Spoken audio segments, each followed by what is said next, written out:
Alô Sobral, alô Brasil, boa noite, muito prazer, eu sou o professor Rafael Moreira, professor de Geografia e faço parte aí do Colégio Luciano Feijão. Estamos aqui hoje para que nós possamos falar sobre um dos principais assuntos que está acontecendo na mídia internacional e que de certa forma já é, sem dúvida alguma, uma das maiores tragédias humanitárias. Esse é um projeto do Colégio Luciano Feijão, voltado aí para todos os seus alunos, voltado para a aprovação, para quem mais aprova aqui na cidade de Sobral, que inclusive é um projeto extraordinário, que tem aí à frente a supervisão geral do colégio, o projeto LF Enem mais 30, que tem como objetivo proporcionar todo esse aparato para que você, aluno, você vestibulando, que está em Sobral e em qualquer lugar do país, possa ter aí mais ferramentas importantes para a sua aprovação, tá bom? Beleza? Então vai começar agora a nossa live, são 20 horas e 2 minutos aqui na cidade de Sobral, estamos aqui nos estúdios do Colégio Luciano Feijão e antes de iniciar a nossa aula, eu quero fazer um convite a você que está entrando em férias, está chegando aí a tão sonhada férias, porém, claro que o vestibulando, o ano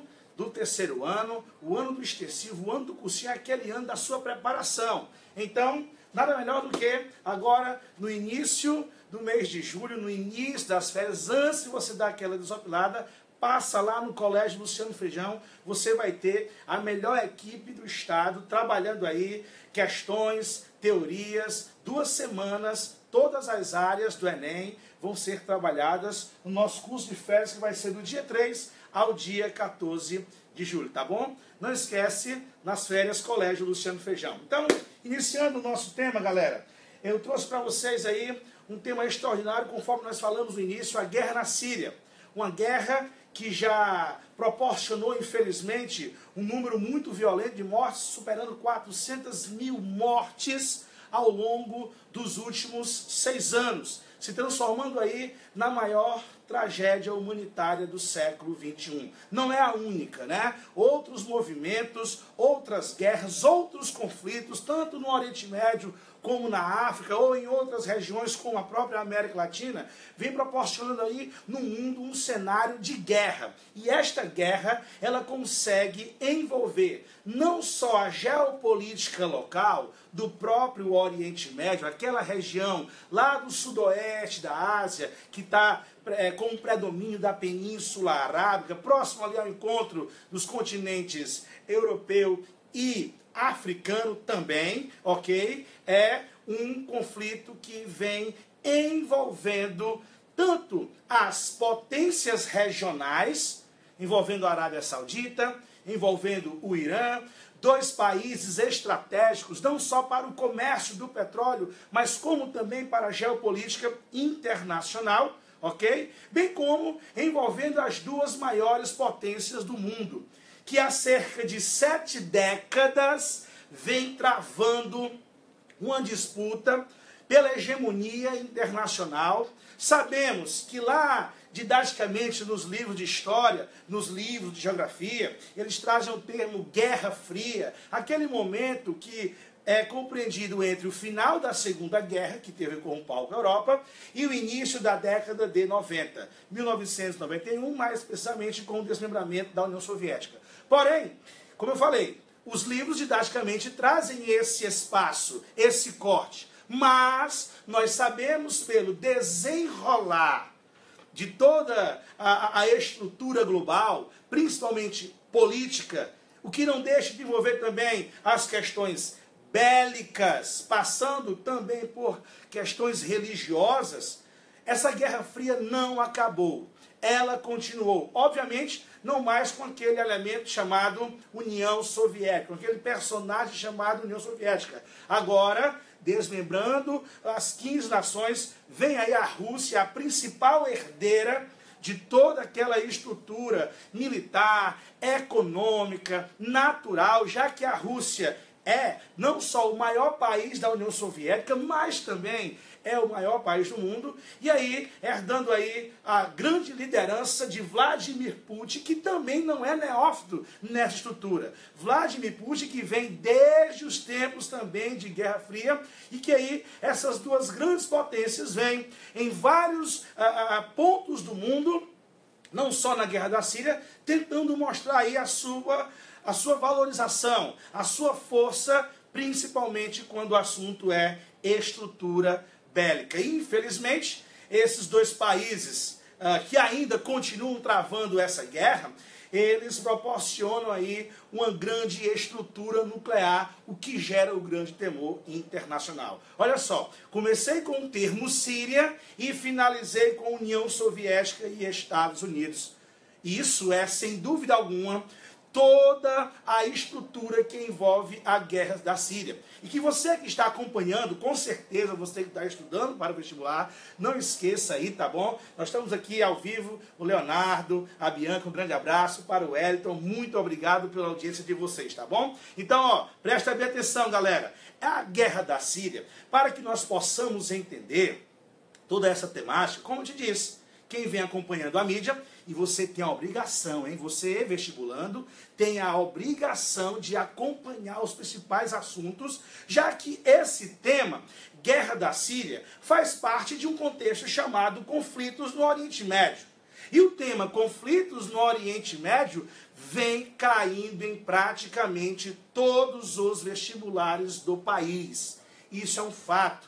Para você que é aqui da região, vestibular local, vestibular da UVA, vestibular das faculdades privadas, tanto em Sobral como em Fortaleza, vestibular da UVA, o próprio Enem, tá bom? É um tema muito forte. Uma das principais apostas, Oriente Médio. E um dos conflitos do Oriente Médio, Guerra da Síria. Como eu vinha te falando, quem vem acompanhando, nós temos aí a chegada de um novo presidente dos Estados Unidos, a chegada de Donald Trump à Casa Branca, que reorganizou o que vinha acontecendo aí nessa guerra que vem desde 2011. Olha só, galera, a guerra da Síria é uma guerra que já está acontecendo há 6 anos. Que, inclusive, para você fazer uma analogia, é o mesmo período que durou, por exemplo, a Segunda Guerra Mundial, que foi de 1939 até 1945, deixando aí, obviamente, um saldo bem pior. Lá na Segunda Guerra, tivemos um saldo de cerca de 50 milhões de mortos. Síria, 2011 a 2017, deixa um saldo de mais de 400 mil mortes e também mais de 4 milhões de refugiados. O que vai aí, ó, envolver com o assunto eleições nos Estados Unidos, que vai envolver com o assunto comércio do petróleo, que vai se envolver com o assunto migração na Europa. Você lembra que o ano de 2015, o auge da guerra da Síria, nós tivemos a maior crise humanitária na Europa desde a Segunda Guerra Mundial, que naquele ano, repito, 2015, tivemos a entrada de mais de 1 milhão de refugiados no continente. O continente, obviamente, que em nenhum momento esteve preparado para receber tantas pessoas, a maioria vindo dessas guerras do Oriente Médio. Não só da Síria, mas do Afeganistão, do Iraque, que são outros pontos que, de certa forma, possuem também uma relação com essa guerra da Síria. Que precisamente a guerra da Síria, ela vai começar lá no ano de 2011, no ano de muitas mudanças importantes que aconteceram para as bandas do Oriente Médio, como por exemplo o que, professor? 2011 nós tivemos, por exemplo, o fim da guerra do Iraque. Guerra esta que tinha iniciado em 2003, doutrina Bush, a busca por armas de destruição em massa, armas estas não encontradas e que gerou um grande prejuízo social, econômico, ético dentro do contexto tanto dos Estados Unidos como no Oriente Médio.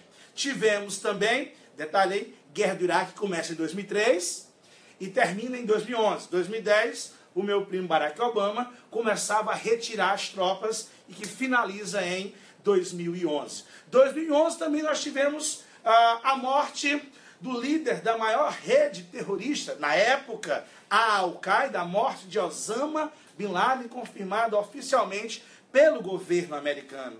E também 2011, olha só pessoal, dois assuntos importantes, né? Dois assuntos importantes, ó. Primeiro, fim da guerra do Iraque. Segundo, morte de Osama Bin Laden. E terceiro, a expansão de um fenômeno que o mundo conheceu como Primavera Árabe. Olha aí, galera, você deve lembrar, Primavera Árabe, que começou lá no finalzinho de 2010, lá no norte da África, em um país chamado Tunísia, e que gerou aí toda uma mudança na estrutura dos países árabes. Aqueles países onde a maior parte da população pertence à etnia árabe, fala o idioma árabe, pertence à cultura árabe e também professa o islamismo. E esse movimento, chamado Primavera Árabe, ele teve como objetivo o quê?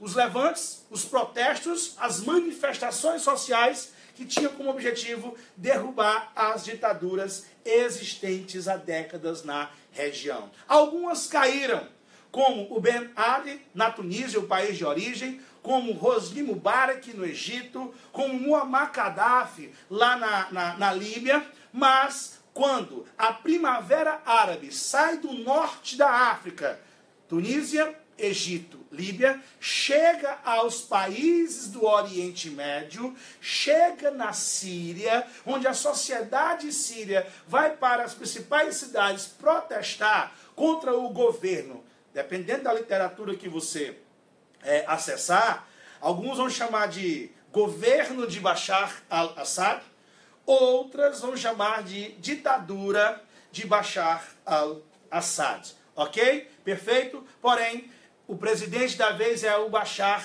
al-Assad, filho de Hafez al-Assad, ou seja, a família al-Assad estando no comando do país sírio há mais de 40 anos, desde a Guerra Fria. E o detalhe, tá, pessoal? Pelo menos quando falamos em Bashar al-Assad, ele vem sendo eleito sucessivamente. Tá bom? Perfeito. Então a ideia é o que, professor? Pegar o raciocínio.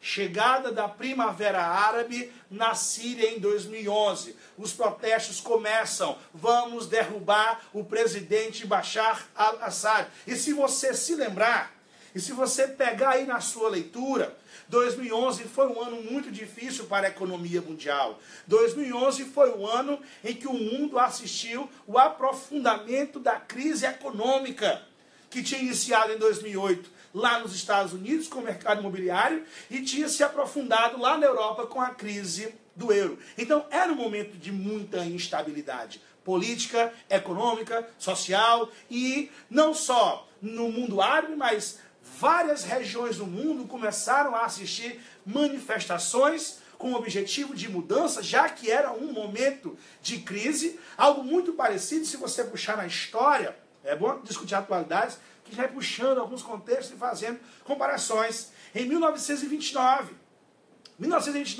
nós tivemos a maior crise do sistema capitalista. 2008, a segunda maior crise do sistema capitalista. Lá em 29, voltando o tempo, quando vimos o mundo ruir diante aí da queda da Bolsa de Valores, na Europa, pelo fato da instabilidade social, econômica, cultural, que foi produzida pelo cenário da crise lá nos Estados Unidos, foi o momento da ascensão de nomes ultranacionalistas, que os meus colegas de história vão chamar aí de ascensão dos estados totalitários europeus. A chegada de Hitler, a consolidação de Stalin, Francisco Franco, né, o famoso franquismo, salazarismo, nazismo, fascismo, stalinismo, e todo esse cenário culminou com o quê? Todo esse cenário culminou com a Segunda Guerra Mundial, lá no final da década de... Ou seja, 10 anos depois da crise de 29, o mundo chegava à Segunda Guerra Mundial. algo muito parecido. Não estou dizendo, o Rafael está chegando à terceira guerra. Não. Eu estou dizendo que o cenário de instabilidade ele está se repetindo. A ascensão de estados praticamente totalitários, populistas, ultranacionalistas. É só você aí perceber o cenário que foi montado lá no continente europeu com a vitória do Brexit, a saída do Reino Unido da União Europeia, um movimento ultranacionalista. As eleições que foram para o segundo turno na França, de Marine Le Pen, não conseguiu, mas havia toda ali uma expectativa da consolidação de uma chefe de Estado com um discurso ultranacionalista. Os Estados Unidos, a chegada de Donald Trump, mesmo não tendo a maioria dos votos populares, chegam à Casa Branca com um discurso ultranacionalista. Você tem Vladimir Putin aí, prestes a sediar uma Copa do Mundo, logo, ano que vem, alguns meses, estaremos, literalmente daqui a um ano, né? Daqui a um ano estaremos aí vivenciando a Copa do Mundo na Rússia. Então a Rússia vai continuar sendo um país estratégico, um país importante para a geopolítica mundial. E esses dois países últimos, Rússia e Estados Unidos, sim, estão envolvidos aqui nessa crise. O que não descarta também as potências europeias aqui se encontrarem.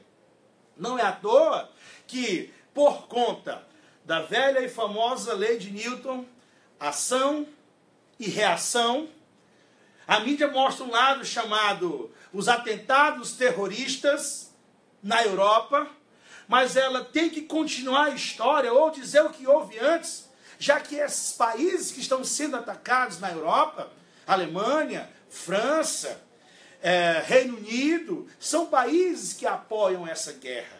Te falei. Mas por que essa guerra começou, professor? O senhor só fez aqui todo o cenário, a contextualização. Mas especificamente, o que é a guerra da Síria? Olha só, né? Essa introdução foi apenas você sentir o drama de que não é apenas uma guerra local. É uma guerra aí que vai envolver muito mais personagens do que você imagina. Você que está em casa agora imagina, certo? Presta bem atenção, ó. Guerra da Síria. É uma guerra que teve início em 2011, com um dos desdobramentos da famosa Primavera Árabe.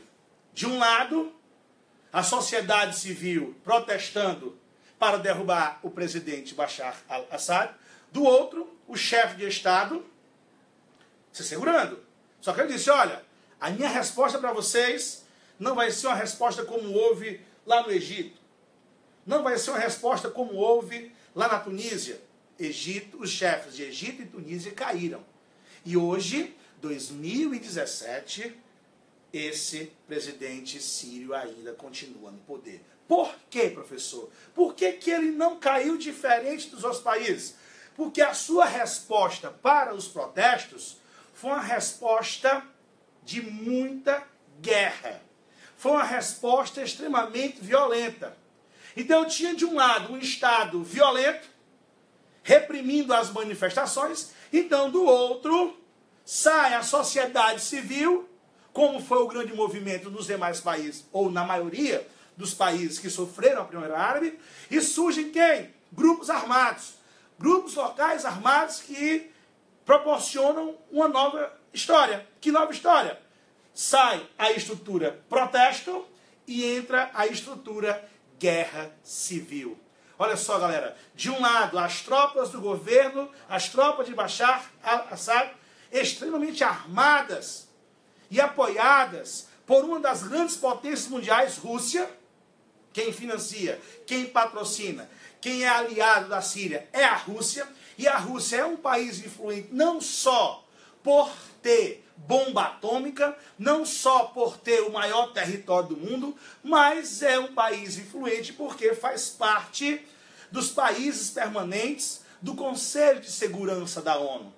E esse detalhe, ele foi fundamental para a permanência de Bashar al-Assad no comando sírio, porque pelas várias tentativas, outros países lá do Conselho de Segurança, como os Estados Unidos, tentaram, na era Obama, na era Barack Obama, os Estados Unidos tentaram derrubar Bashar al-Assad, promover sanções contra Bashar al-Assad, sanções econômicas, sanções políticas, em alguns momentos até intervenções militares, como nós tivemos lá na Líbia. Como nós tivemos na Líbia intervenções estas que derrubou Muammar Gaddafi. Só que na Síria essas intervenções não aconteceram.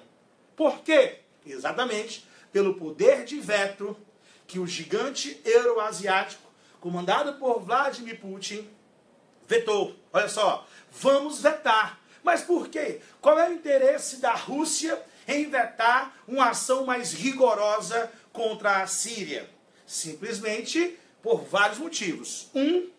O cenário de guerra gera muito dinheiro, pessoal. Tu não tem noção quanto o mercado bélico fatura no mundo. Há uma estimativa que gira em torno de 1,3 trilhão de dólares por ano. Todo santo ano que Deus dá, 1 trilhão e 300 bilhões de dólares são gastos com guerra. Olha só. E quando você abre, pessoal, então quem é que vende isso? Vários países. Olha só. Um abraço aí para a Andressa, Railson. Obrigado aí, Benilo, grande Benilo. Sucesso para você, garoto. Saudade, hein? Vamos lá. Então preste atenção, pessoal. É um mercado extraordinário. E a Rússia é hoje um dos principais vendedores de armas. E não é só por ser vendedor. É um vendedor de um país no Oriente Médio. Oriente Médio este, que tem como influência quase que total de quem? Dos Estados Unidos. Como eu te falei, quase total. Então a intenção dos Estados Unidos, a intenção da Casa Branca, não é salvar os sírios. Porque se fosse, esse número de 400 mil mortes não teria sido atingido, pessoal. Ultrapassou. São ataques violentos, que você começa a ver nas nossas imagens, que você vem vendo aí desde a aula. Ataques extremamente violentos em áreas civis, envolvendo aí milhões de refugiados, tanto dentro da própria Síria, como espalhados pelo mundo, em países como o vizinho Turquia, nos países europeus, a cena lá da migração europeia em 2015, na Alemanha, na Hungria, na França, no Reino Unido, no Brasil, nos Estados Unidos, no Canadá, espalhados pelo mundo. Pessoas que saíram de casa sem praticamente nada, apenas na questão do instinto animal, procurando a sua sobrevivência. Porque se você tem noção, o cara sair a pé lá da Síria e se deslocar até a Alemanha, atravessando desertos, atravessando mares, áreas montanhosas, não tem explicação lógica, pessoal. É simplesmente uma questão de sobrevivência. É uma questão animal. Então todo esse cenário de desgraça, como nós falamos no começo, a maior tragédia humanitária do século XXI até agora. Por quê? Porque exatamente outros países estavam demonstrando a sua força política, a sua força econômica. Como eu te falei, Rússia apoiando Bashar al-Assad, vendendo armas para Bashar al-Assad, tendo um pezinho muito importante lá no Oriente Médio, é óbvio. Eu não vou deixar os Estados Unidos tomar todo o Oriente Médio. Então, quanto mais aliados eu tiver na região, quanto mais países anti-Estados Unidos tiver, melhor para nós, Rússia. É ou não é um cenário lá da Guerra Fria? É ou não é um cenário, por exemplo, lá da Guerra das Coreias, lá da Guerra do Vietnã, lá da primeira invasão do Afeganistão, lá no conflito Irã-Iraque, sempre com as influências internacionais. Olha só, pessoal. E do outro lado, a Casa Branca. E do outro lado, os Estados Unidos e seus países parceiros, países ocidentais, principalmente alguns membros da União Europeia, ok? E que esse cenário, que gerou toda essa miséria, ele vai se agravar. Por que ele vai se agravar, professor? Simplesmente porque além de nós termos, de um lado, os Estados Unidos apoiando, de certa forma, os rebeldes, vendendo armas, armando os rebeldes. Do outro lado, a Rússia apoiando o governo sírio. Governo sírio este que, além do apoio russo, vai ter um apoio muito importante regional, o apoio que vem de um grupo chamado Eixo Xiita, que é um grupo de países que envolve, além da Síria, Irã e Líbano, países anti-Estados Unidos. Aí do outro lado você vai ter quem? Junto com os Estados Unidos, a Arábia Saudita, a inimiga do Irã no Oriente Médio. Olha só o assunto se desdobrando. Tu vai ter o Irã, um dos maiores produtores de petróleo, apoiando a Síria. Do outro, a Arábia Saudita, o maior exportador de petróleo. Tu vai ter o Irã, um país de maioria persa, etnia. A Arábia Saudita, um país de maioria árabe, etnia. Você vai ter o Irã, um país de maioria muçulmana xiita. Tu vai ter a Arábia Saudita, um país onde a população, em sua maioria, é muçulmana, porém sunita. Então há uma diversidade aqui, ó. Há uma rivalidade e que esses dois países estão nitidamente nos devidos grupos opostos diante da guerra da Síria, gerando esse cenário. E aí, além de toda essa miséria, você vai ter o quê?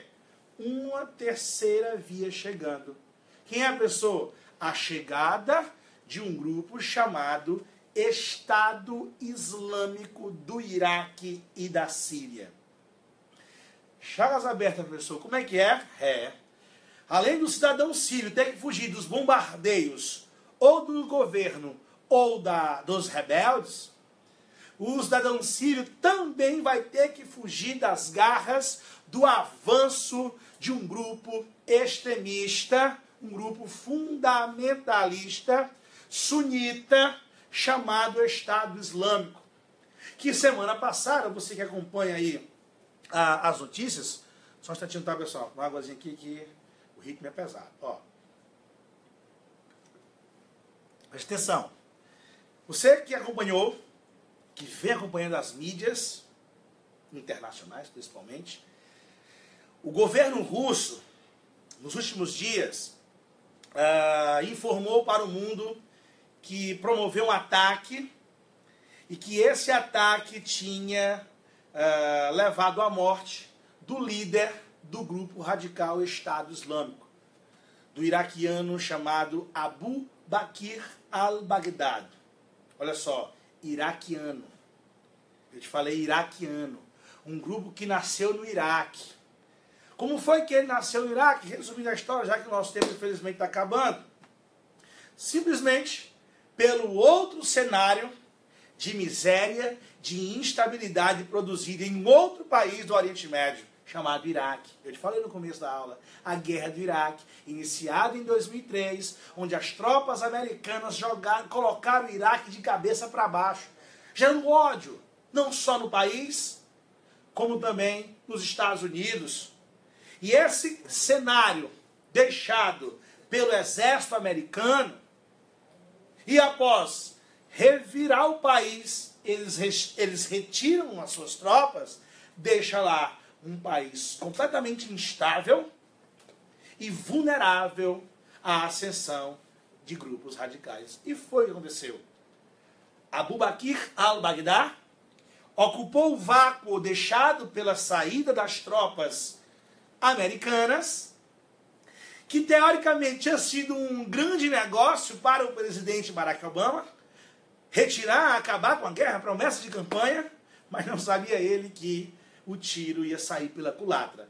Porque com a saída dessas tropas, o Estado Islâmico ganha força, passa a ocupar áreas no norte do Iraque, áreas que envolvem uma região chamada Kurdistão, onde lá vivem os curdos, uma outra etnia, um outro povo no Oriente Médio, que tiveram que se armar para combater as tropas, para combater o avanço das tropas do Estado Islâmico, que começa no Iraque, repito, toma importantes cidades do norte do Iraque.